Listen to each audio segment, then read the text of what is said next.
Hey guys, welcome to another episode of Nightmare Road. I, of course, am your host, Decon, and it's just me by myself today. Um, and today's episode is on based on true event. Wait, what's go- Laura Slasher? How did you escape? What demon of the underworld has released you from thy prison? How dareth you mock at my soul? Anyway, My so mom said I could come. So all right, so today's episode is based on true events. So yeah, so there's some movies out actually there's a lot um of movies out there where so dumb. what? There's a lot of movies out there which are horror movies which are actually based on, I wouldn't say based on a true story. It's more of a based on true events. So all it needs is like the location to be near or the name or something like loosely based. So there's a couple of movies out there which I enjoy, but they're based on like actual things that happened. One of them is The Strangers. Dun dun dun dun I dun liked that dun. one. It freaked me out. Yeah, so well, I mean, it did freak you out, but it is something that a lot of it should freak you out because that happens a lot. hmm And a lot of people think like, oh, good thing that doesn't happen. Well, it does happen. I think So usually it doesn't happen to that extent, but it does to some people. yeah, like for example, that was based off. Well, it was based on a couple of things. One of them, it was based off of the killings of the Manson family. Mm-hmm. So the Manson family wanted to start a race war. They wanted to bring forth Helter Skelter. They were high on acid. They were taking a lot of LSD, and then they were being uh, mentally controlled by Charles Manson through his ideologies and through his charisma and all kinds of things. And he's like, and he's one of those guys where he just seems so. He seems a little weird, but he seems very harmless. Seems You weird. know, yeah. So that you could tell. So a lot of people would say that with Charles Manson, when they would talk to him, they could tell something about him was off. They just didn't know what. Like something wasn't okay. Mm-hmm. Even when he was trying to be, friendly, and you can even see it in interviews. When he was trying to be friendly and he would smile, there's something about that smile which are, and a lot of it, people will say, well, it's because you know what he did. But even people that had no idea who he was and they met him, like either at a truck stop or he stopped by to ask for directions, and he was being friendly, like, hey, guys, and then he would smile. People, it was off-putting. People were like, he's a nice guy, but something's wrong. you Yeah, know like Ed Kemper. so yeah, just like, well, I mean, okay, first of all, Ed Kemper, when he comes up and he's like, how are you doing, how is you, Well, you know all you and see are he's his gigantic, tattoos. and you got to look up at him like that, and they're like, I'm good, you know Huge. don't don't pee on me. So so anyway, so with the Manson murder, so these girls were whacked out, right? They were completely whacked out, and they were going door to door asking like random questions, and they were looking for victims. They said they would go in, and there was a girl. Her name was Squeaky. Squeaky was a a girl that was the youngest. I think she was a teenager. I think she might have been 14 when she first started roaming with the Manson family. Um, so Squeaky was called Squeaky because she would squeak when you would pinch her, apparently, or you tickle her, whatever the hell it was. So she talked about how they had this plan to actually start chaotic things, right? We're going to start some shit, basically. But they were discussing what would be the best way to do it. And one of the best way to do it, they said, what if we, and they just threw this idea around. What if we knock on people's doors and ask them questions, and then we can go inside and we can rob them, or we can kill them. And she laughed. She thought it was fun. She's off her rocker. So they end up in the home of a actress. Last name was Tate. What was her name? Sharon Tate.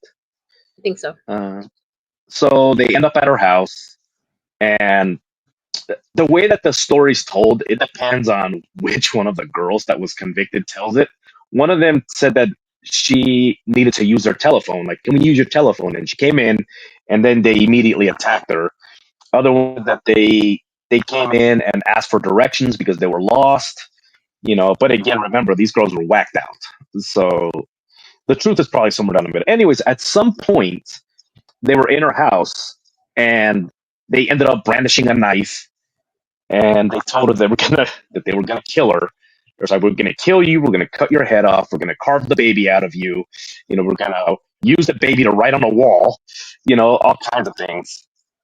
And she just said, and this is coming from Squeaky, that when she cried and she said, why? They said, just because. And yeah, creepy. So gross. It's disgusting. It's just, uh, It's gross. just because. Yeah. So in the movie The Strangers, they utter a phrase in that which is very memorable to a lot of people. It disturbed them. I don't know if it's because it was senseless, but what was the phrase? Then they asked them like, "Why are you doing this?" Because you were home. Yeah, because you were home, Like, and I'm some always at home. yeah, that's what it is. I'm always home. I You know. literally don't go anywhere. It happened any day. Yeah, but I think that what's so disturbing about that phrase is the fact that there's no reason. There's no Yeah. because we need da da da because you did this. It's just senseless. No, well, yeah, they And weren't looking for anything. Like throughout the whole movie, when they were in there, they were not in there for anything. They were kind of just moving around. yeah, so it's just insane because in okay, if you're not prepared for these kind of things and that's your nightmare, it's a very scary thing to think about because it's reality. There's no monster, there's no, paranormal anything. Yeah. There's none of that. Hmm. It's just something that can happen randomly, and that's all it takes is for someone like, for example, the Manson family. Again, they were high on drugs, you know, Yeah, it was just and random. yeah, it was very random. And there was a case actually in Belgium, I believe it was, where there was these people that I could be wrong with the location, but I'm pretty sure it was Belgium. So there was these people that were staying they rented like a small little home for their vacation, and there was some kind of gang that was from that area and hated tourists. I don't know why. Maybe maybe a tourist stole their father's jobs, so they hated tourists.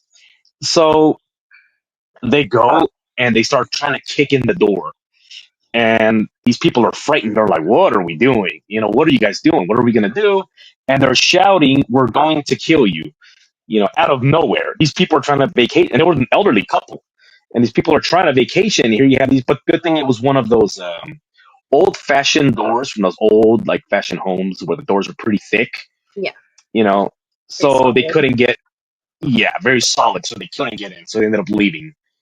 And and if you're an elderly couple and there's a gang of people outside, that's very terrifying. Yeah, yeah. I So mean, I think when I think the older you get, like the scarier stuff like that becomes because you're very aware, that you're not as able anymore. I wouldn't be able, and I'm not old.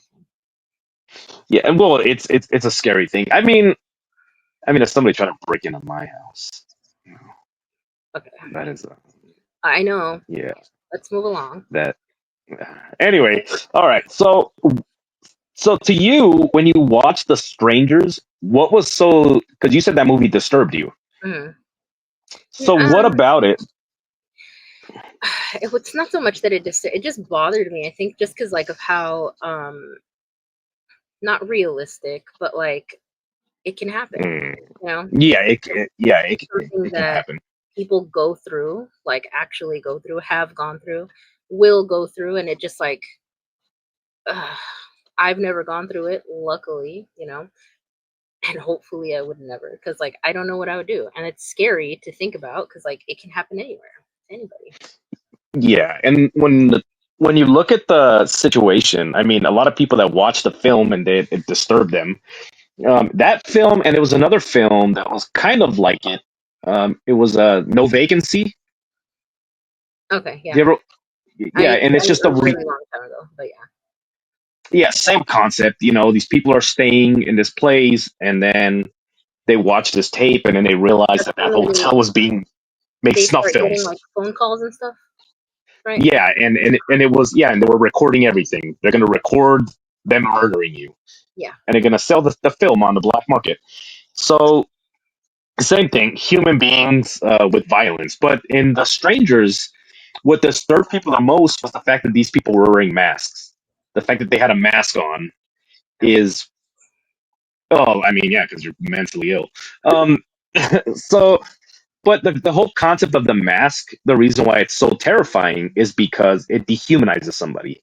yeah. Because when somebody wears a mask, they no longer have facial features, and it turns them into something non-human. So, Well, two of them were kind of not human. I mean, one of them was not. The other two yeah, had like well, doll ones, which were well, they're yeah, creepy, but the the guy was doll mask is also it's one of those things where it's so that's why a lot of people also have phobias of dolls. It's because they're very humanoid, but I like collecting dolls. I know. It's a, they're very humanoid, but also they're not. They're not very lifelike. I forget what it's called. It's the Uncanny Valley, I Uncanny believe it Valley. was. Yep. Uncanny Valley, so close to being realistic, but it's not. You Like there's know, something off. yeah, something is off. So anyway, so yeah, that's The Strangers. Another one that I found surprising. You know, well, I found surprising, but not really. But it was just so interesting. Was The Haunting in Connecticut? Yeah. So can you tell Mm, what? I don't know. I'm just This is a very supernatural yeah, show. yeah. That's the thing. I like true crime, things that there's proof. Um and everything else is kind of just like, well, she said he said that he saw this, but like, did he In in the show, it's been such a long time since I saw that movie. So in the show, I mean, isn't the boy younger than 13 in in the movie? in the movie? In the movie, he's older. Oh, really? I thought he was a little kid. He has a brother that's a little kid. Oh, okay, that's what I'm Yeah. confusing. Okay, so what was the premise? Premise of Um, the movie: kid has a this tumor. this kid's sick.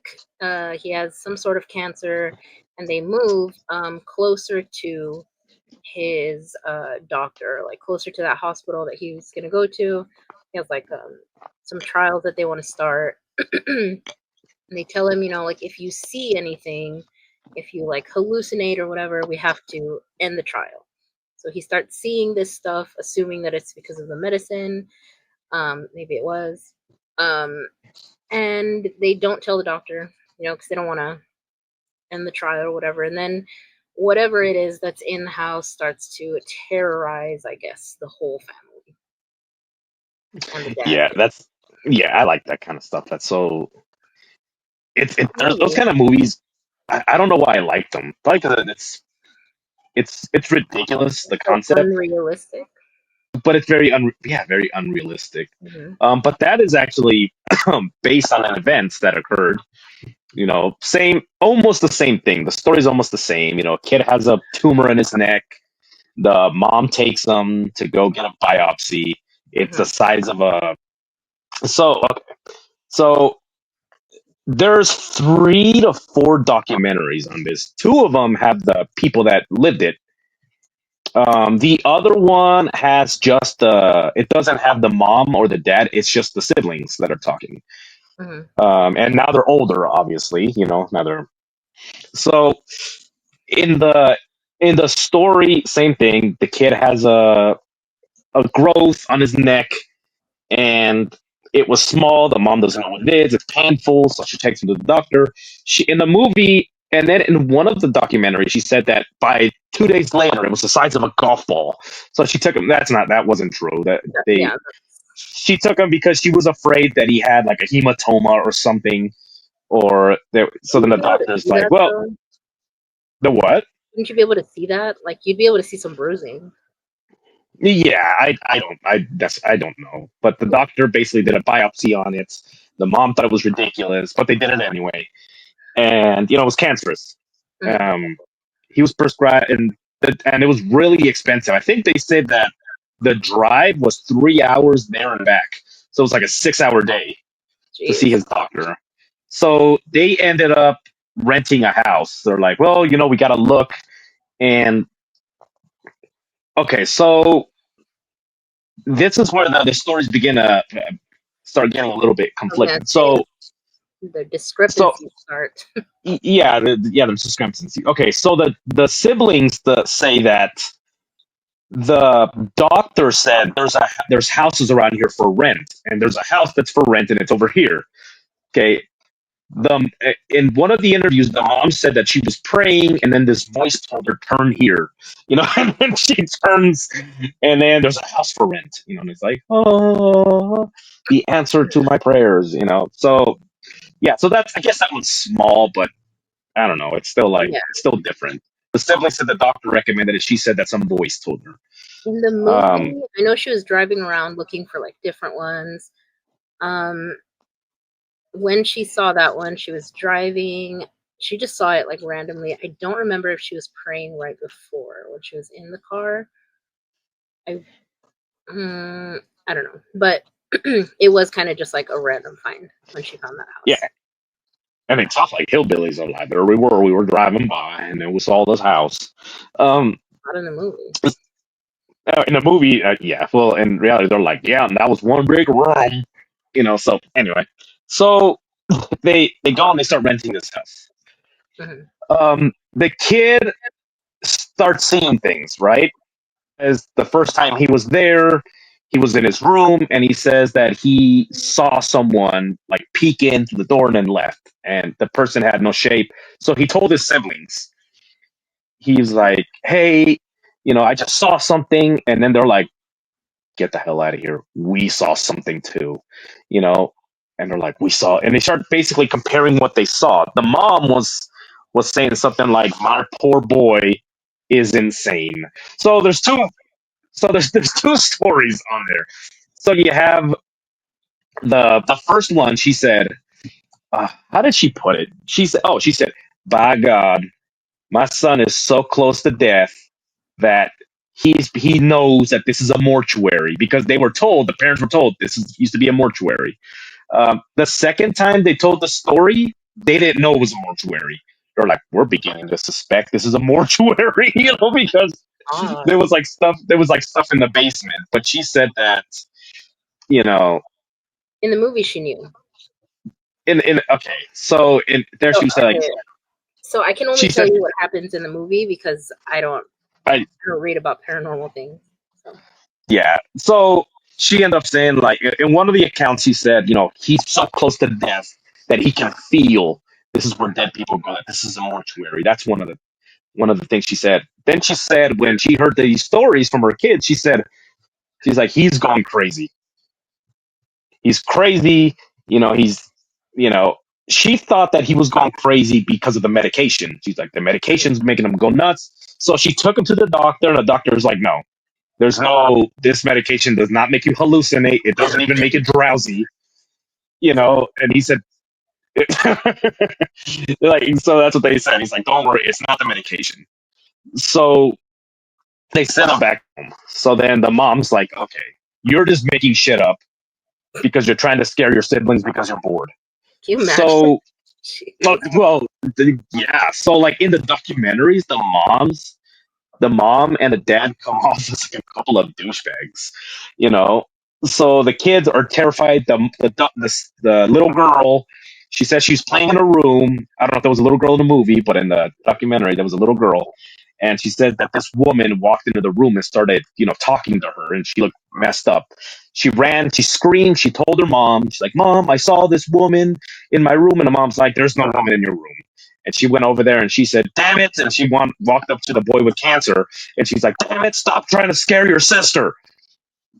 She's having a hard enough time, and I know you're going through things, but this is not the solution. It's not to scare your siblings. And he's like, what are you talking about?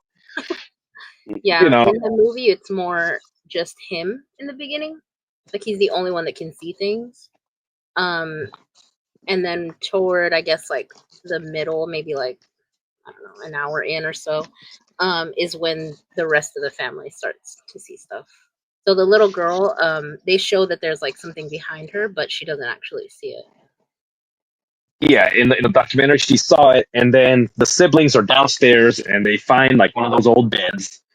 Um, and he says that he climbed onto it, and he put a blanket on him. He's spinning around in circles, and then he heard a voice, and the voice was something like, you're all gonna die, whatever the hell he said. I don't remember what he said. And so then he goes back upstairs and he tells his mom, like, Mom, we saw these things. And she said, damn it, you guys you need to stop it. And then she chastises the kid with cancer. She's like blaming him. She's like, you need to stop. It's like, it's enough you have cancer. You're a dipshit too. So like this poor kid is just getting it like from all angles. I He's would have getting it from he's getting it from life, and he's not getting it from his mom.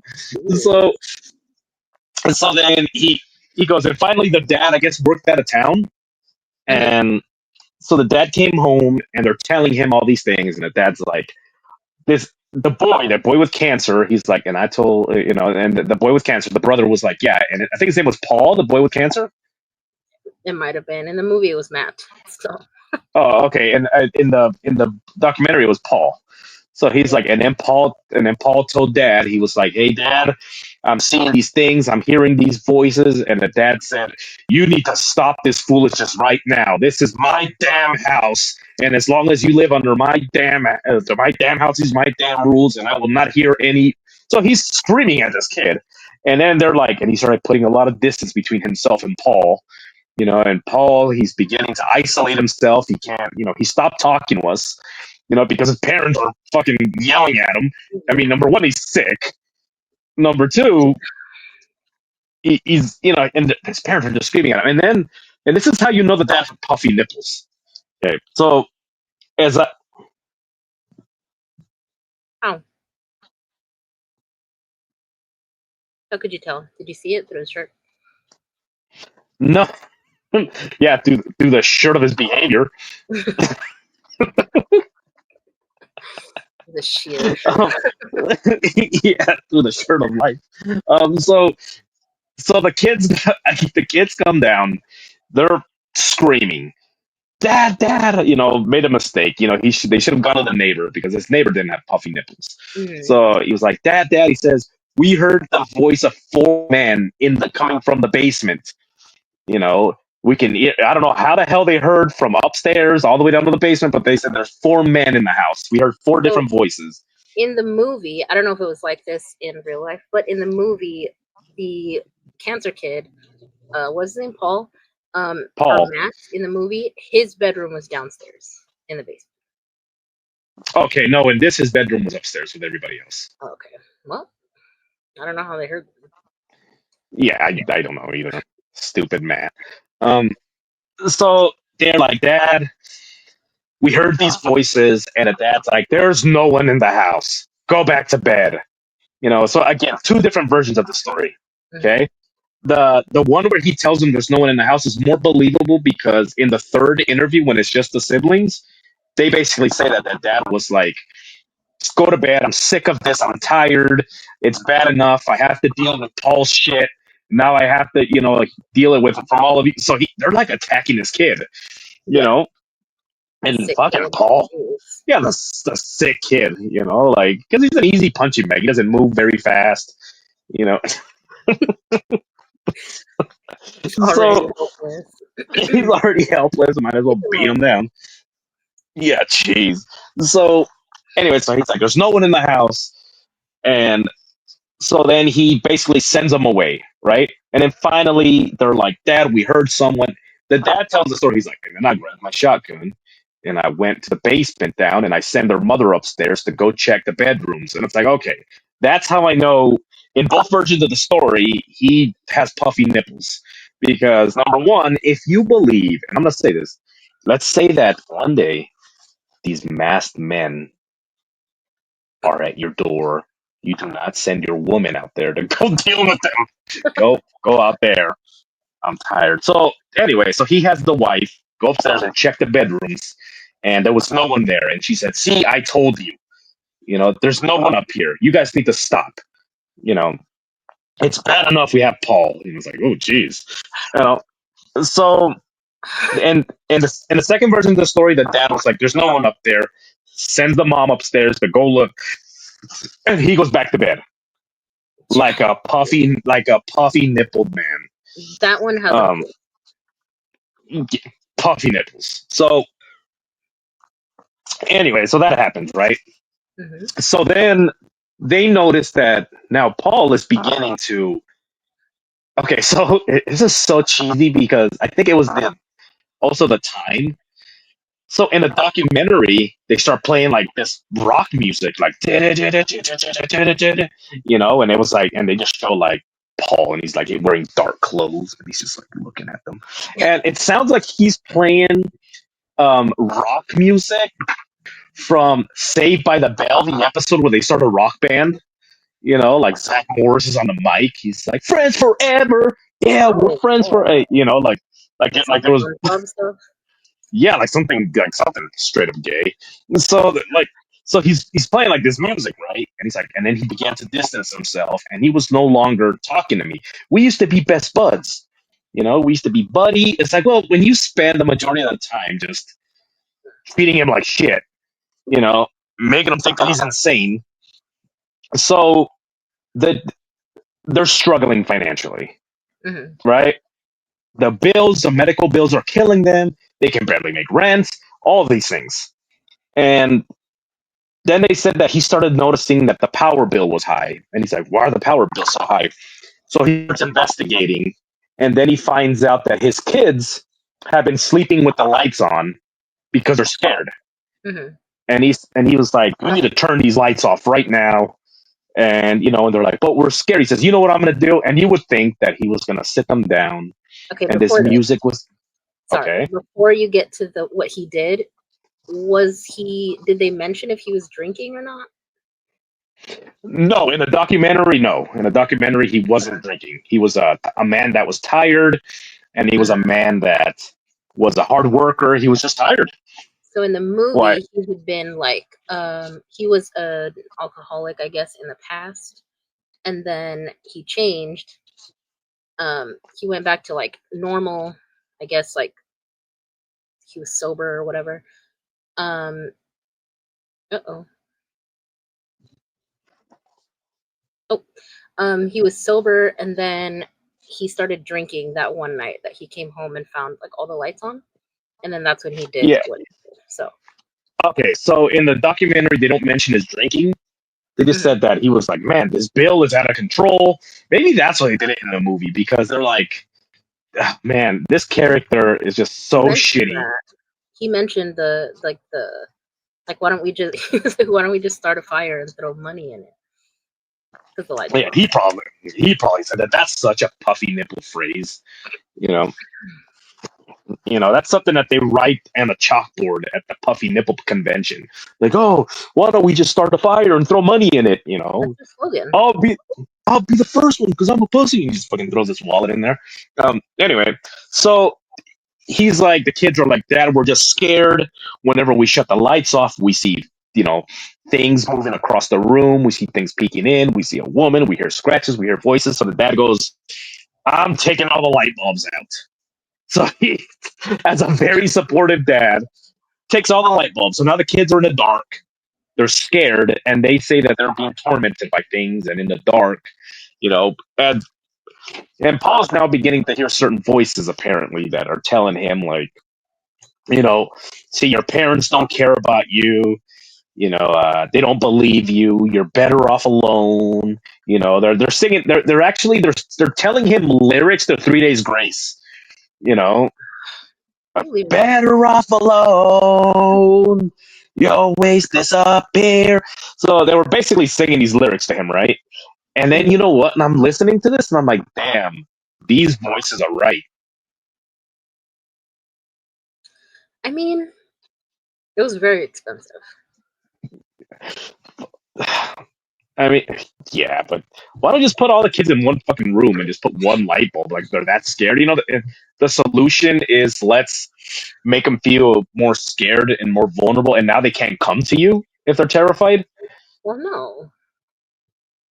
So the dad was so unlikable in the documentary, and he was like, "I just did what I had to do," Yeah. and No, that's insane. Okay, first of all, they're kids, but also like they're your kids. And like you're the one that's, like and they're traumatizing scared. them.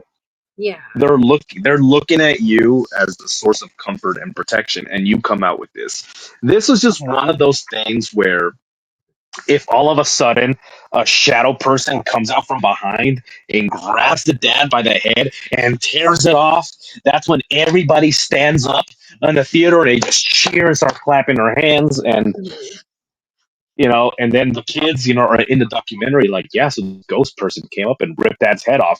Oh man, it's And they about all start time. laughing. They start laughing, they high five each other, Yeah, they jump in the air and they freeze.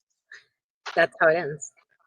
And then it's like based on a true story, and it's like, and then Paul went out to accomplish every goal he ever set his mind to. The You know, happiest ending. yeah, the best ending, and everybody's like, "Wow, that was the best." Yeah. In the end, the dad was the real villain because it was tough. So, so anyway, so the boy's isolating himself. He had a cousin whom he was really close to. You know, that they were, and then she said that when she started talking to him, she realized that he was different. That he was, She was you living with know, them. yeah. Well, in the documentary, she came to visit. Okay. Uh, and they were really good. They used to get along really well back when they were, in their hometown. Hmm. So she came to visit, and she's like, "Who is this person?" She said that he was even dangerous. Like he seemed like he was dangerous, like just so unpredictable and so angry. Hmm. So they called the priest, and they were like, "You know what? There's something wrong with this kid. You know, this poor kid needs to go to church." So okay, so there's two versions of the story. Number one is she felt that he needed to pray more and he needed to do all these things to help him. The other version of the story was I believed my kids from the very beginning. you know I heard these stories from them, and I said, you know what, I'm gonna go and wait for these things. Hold on, Roland, what are you doing? Lay down, man. Jeez. Anyway, sorry guys. Ghost, it was in the house. So ghost puffy nipples. So she was like, I waited for this thing, this entity to come through, and she saw it. She said she saw it. So then she was like, this house is possessed. I better go call a priest to go get. That's how she Ooh, spoke. you sounded She's just like, like I her. call. Yeah, you thought I, it was me all along. shit. The mask that So we were talking about in the beginning. yeah, the mask from the strangers. Um, so so yeah, so she calls a priest, and the priest goes around and he says that again, two versions of the story, and now there's a third person telling a different version of the story, the Warrens, but we'll get to them in a minute. So so the priest comes in and he says, he's like, you know what? There's a lot of darkness in his home. There's a lot of anger, he says. And if there is something paranormal, he says the best thing to do, set it and forget it. He says, don't pay attention to it. Just continue on with your lives. What these things like is they like attention. So he blessed the house and he says, come closer as a family, spend time together, support each other, which looking at what was going on, that could have been the best thing, Well, right? Because that boy felt isolated. That yeah, kid but I felt mean, like, when you have parents like that, I think you'd rather be isolated than. well, so, but I mean, if she was convinced that there was something demonic in the house, Hmm. and then that would be the best thing for him. Like he's like, you know what, I'm not alone. But Yeah. that's what he recommended, and she said that's not good enough. She said, and then the dad was telling him like, you see what you did? Now you got your mother in on this. I'm like, this son of a bitch. Yeah. Well, you know, he, he was never there to experience any of it. well, no, he was too busy. Probably going to work, probably you know going to gay bars or something. Anyway, so then they publish something in a newspaper. Hmm. Like they go and they're like, we need help. We need all these things. And then the Warrens show up. We read your article. Okay, that's both versions actually say that. Both versions say that the Warrens read the thing and they showed up like, we're here to because we read your ad on the paper. Hmm. The Warrens version of the story is that the priest was like, I know someone that can help you. And he called the Warrens on the phone because apparently everybody calls the Warrens. You But know, like the priest is it's not like Jesus can help. He's like these two ghosts these two ghost hunters, and one of them's a pedophile, can help you. called Zach Baggins. This guy can help you. I prefer Zach Baggins than Ed Warren. I don't think he'd try to scam you. Yeah, but um, tried to try to scam you. Hmm. So and fuck, I lost my train of thought. Anyway, so Ed Warren shows up, right? Hmm. And yeah, okay, so they show up, and then Lorraine goes off on her like little thing where she starts spinning around in circles, and she's like, "This house is full of demons," you know. So they did. Okay, damn. Here we go. Three versions of the story now. The house is full of demons. She blesses the house, and then Ed blesses the house, and then everything was okay. Hmm. Uh, Second version of the story is that um, they basically ignore it. They leave the house and are like, we need to get the hell out of here. We need to spend more time outside the house. And then this thing that's in the house begins to follow them in their everyday life. The dad was like, there I was in the office, and I was sitting in his office. All of a sudden, the papers flew everywhere, you know? That And, would he's like, more than scare me. I'd be like, really? Like you're just yeah, making yeah, messes here? Like you're making a mess. you don't even have to clean Some it. You're throwing papers all over the place. that you know what I'm gonna have to do is I'm gonna have to spend 3 seconds calling some Mexican lady to come in here and pick up all this paper. Yeah, I don't want to clean.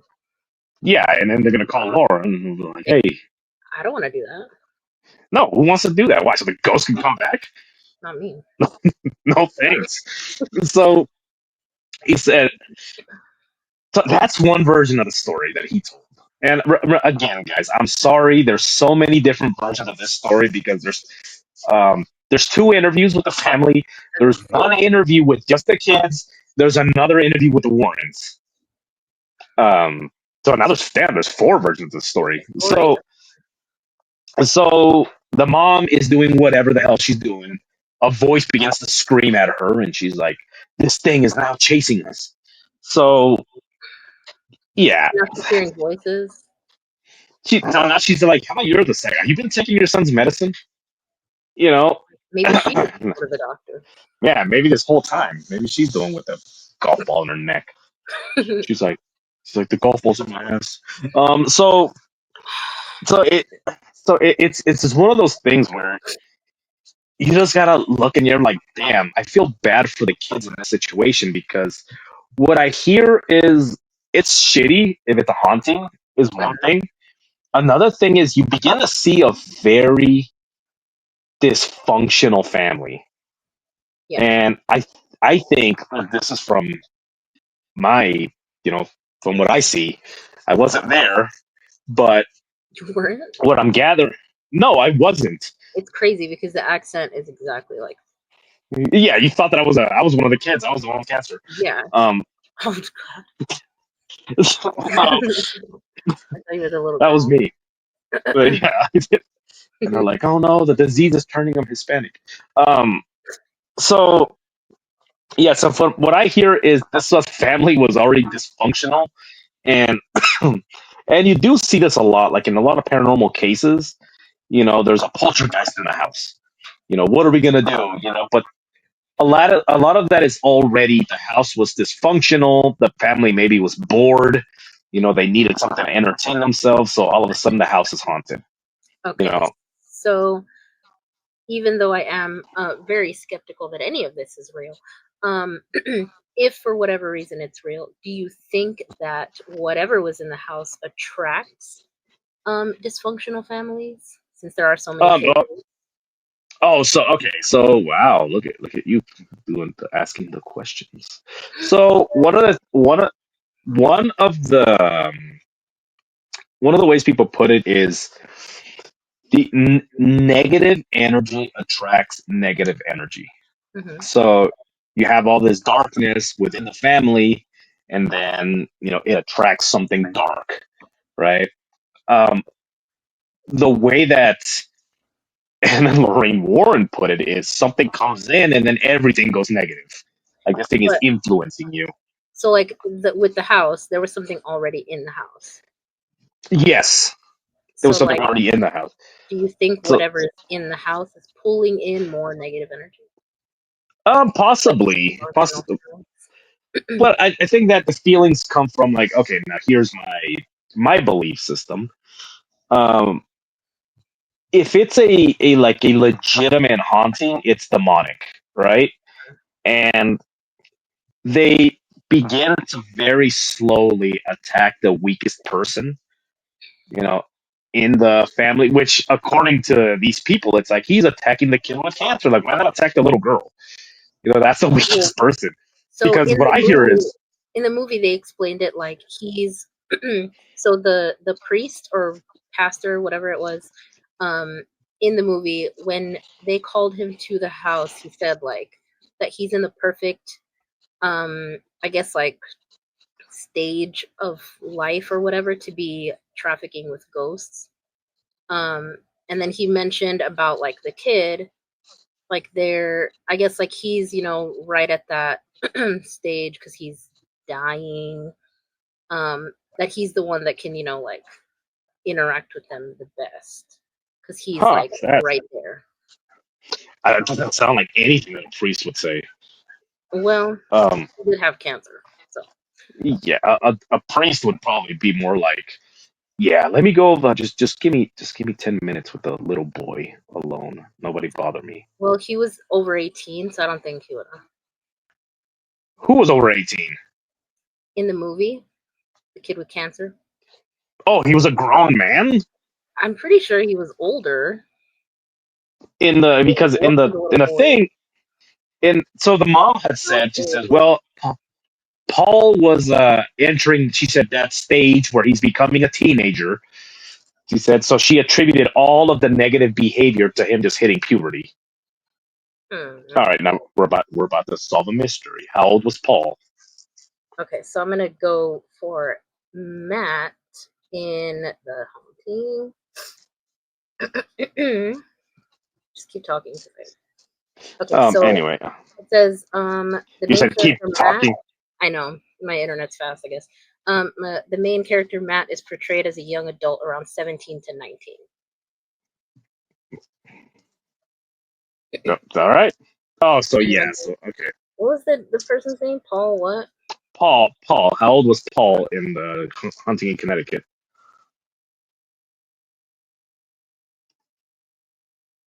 Um, 14.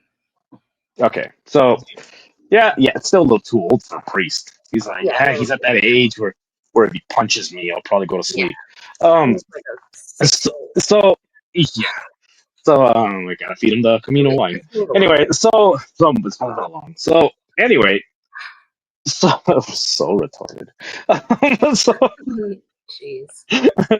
so anyway, so that happens, right? And then um, the Warrens, in their version of the story, they go downstairs, and all of a sudden, she gets hit with this giant rush of energy, and she was like, "These are all demonic, and there's a portal to hell in your home." I was like, just like in Amityville, there was a portal to hell in that house, and just like in that house in Europe, I forget what it was, but there was See, also a portal. How many portals to hell, and how are the Warrens fighting them all? They should just knock on doors. this Portal is to hell why inspection. I can't. Like, it's just dumb to me. That, Yeah, it, like, I'm sure, there's something that's real, but, like, I don't know. I don't think that people can just see that. Like, I yeah, don't know. portal to hell. So, No. so, and then according to the story, Paul was healthy. He started to get healthy. He started to get better. But they're saying that they're like, well, the treatments are working. He's getting better. He's still angry, but he's becoming a little bit more and more himself. And the Warrens are like, that's what the demons want you to think. Now the demons have him right where they want him. So we'll stop by a couple days a week. So the Warrens are coming by and they're doing their thing, you know, and they're seeing no results. So finally, they're like, you know what? This isn't working. I need to get out. God. I, jeez. So, so What, I think okay. what do you think was their So end game, the Warrens? though, I think that what it was okay. Now, if we step outside the story, okay. So the story ends, What right? are the crime side? Um, the what? The Oh, the crime crime side. side. Okay, so according to a lot of people that have worked with the Warrens would come in to your house when they saw an ad in the paper. When they heard, they'd come in and they're like, "We can help you. We don't charge," they said, "but we can get a story out to go in the paper. We can get a story out. You can get a movie out of this. You can get a book deal, and we can make a lot of money." Uh, according to according to one of the siblings, he said that the Warrens told the parents, they said, after this comes out, you're gonna be rich. You know, you're Oh, gonna be you're gonna be rich. So so they're like, I get, but then again, it sucks because I don't like to think that someone would allow their children to be tormented this way, because what they ended up doing was they ended up doing like tours in their home. Like, this is the great portal to hell. Come over, and they had seminars, and they would charge people to give them the address to go to the house to go check it out. So there's people knocking on the door, taking pictures, doing all wait, kinds of things. No book deal, no okay. Were money. were they moved out at this point, or were they staying Um, there they for were good? they, were- they were they were staying. Eventually, they left. So they said that they left because they had to get away from the portal to hell. Right? They're like, I don't know how it went in the movie. I So don't how know. was it resolved in a? Okay, so I haven't watched it in a in while. a long time, yeah, Or the ending. it's all those movies blend together, honestly. Yeah. So so they had to leave the house, so they left. Right? Mhm. They left the house because there's so much evil. We don't want to be around evil. One of the kids said, now a grown man, said the reason why they left, oh, it was a girl. She said the reason why they left was because people were always on the lawn, people were taking pictures, they just wouldn't leave them alone. Yeah. So they left. Then they ended up suing the Warrens because for emotional distress, because the Warrens basically were like, come check out this house, like, got the portal to hell, Can you imagine being pay the us. Warrens in at this point though? Like being the Warrens and being like, you were being tormented by demons and you're suing me for emotional distress? Yeah, you're suing me for it. But I mean, I honestly, it's just okay. So we got to do a whole episode on the Warrens. Hmm. The scammy side. But there's yeah, the scammy side. You know what's cool is I watched a couple of the documentaries. One of them was like a made for TV like special. It was like an hour or something long, Hmm. and the guy that does the voice is like, this family moved into this house, and then the demons started to come after them. And I'm like, damn, that guy's got the coolest job. Just going in there and just saying, but that's the same guy that goes, this summer The bus is out of control. Who's gonna stop him? Keanu Reeves, Jim Carrey. He starts like throwing in all these people in there. It- that Yeah, was yeah. kind of Joe, like Ghostface in Six, but not really. Well, a little bit. this summer, don't miss it. Never mind. Or it's like this summer. So anyway, could you?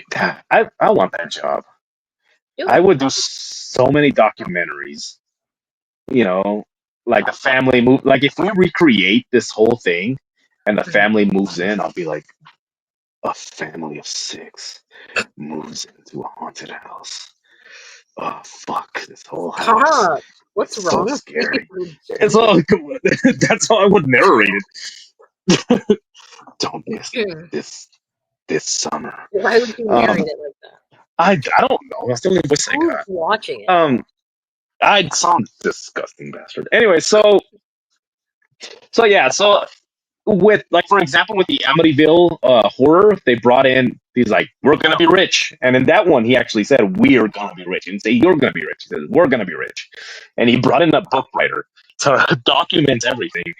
And the guy he's like, I'm not getting a lot of paranormal stories. And then Ed Warren, and this is documented, not just by the author of the book, but by a couple of the children that are now grown, in the house, except Mhm. for one of them. She kind of clung to that story because she was so little.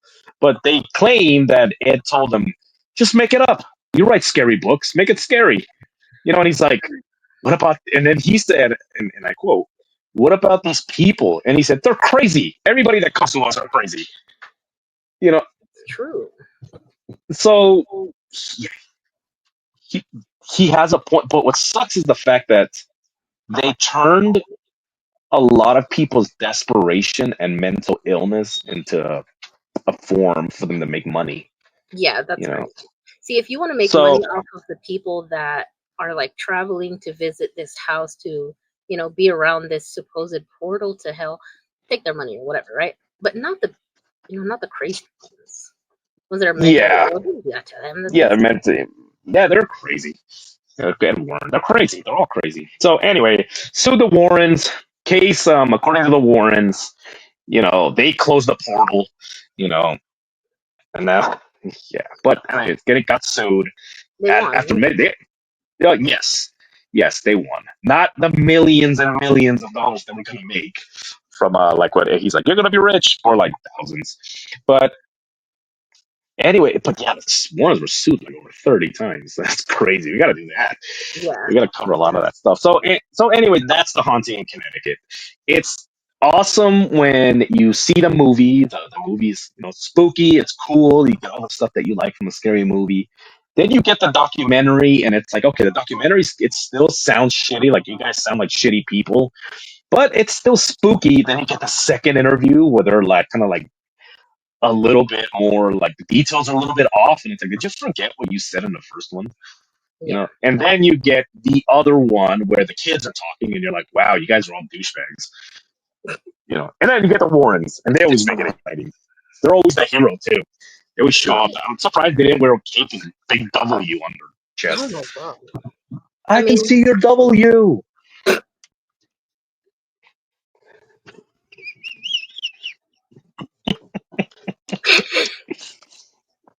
Are you okay? hmm? Are you okay?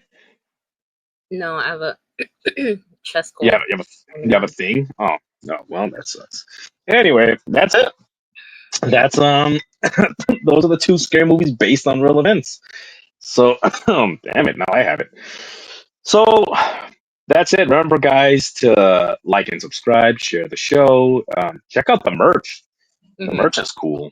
I made it you did. all by myself. And so check out the merch. Check out Loot by Lottie.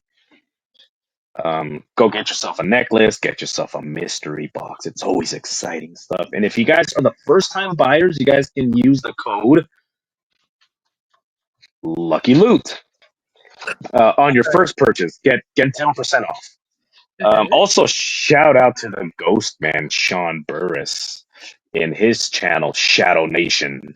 So you guys go check out his stuff. He's a pretty fun dude. He's a storyteller and he's got extreme paranormal. Pretty cool dude. I'll Anyway, put his thingy in the description.